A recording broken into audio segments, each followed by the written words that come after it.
Okay ra storya ng relasyon no, bawal ni. Okay ra. Ikaw okay ra? Okay ra? Wala po ka nabuksan. Wala. Wala siya nabuksan. Pila na ka tuig ang relasyon? 1 week pa. Ay, 1 week. Happy week sari.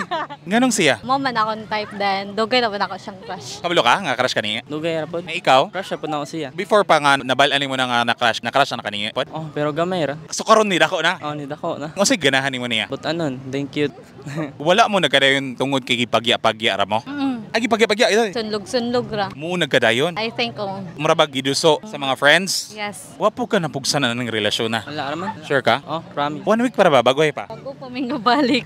Time sa, talibog ko, 1 week ang relationship or 1 week gikag nagbulag? 1 week gikan ka bulag. So pila na ang pila ka months? I think 1 month. Ngano ka bulag? Murag na siya napugsa na tungod na ba? Yo karon, mura man Japon. Di pod. Dili na. Sure na ni ha. Yes. Minsan mo pa rin niya. Magbinutan ra ka sige ding. Magtinarong ra ding. Dire ra ko sige. Tubag. Always sa mga magtirang-dirang siya mo to. Oh. Ay mo gaway, bagoy ra mong gabalik. Hindi siya mukaan salig na ko ba? Salig mo good. Ikaw good ay yung pagduda-duda. I think mutuo na siya nako ron. Bason, pil niya but-buton ko sige. Tinuod ba? Dili na. Atong una. Dili na. Okay. Dapat at least na imuhang gibati karon. Okay. Para mo 2 months pud din taon mo.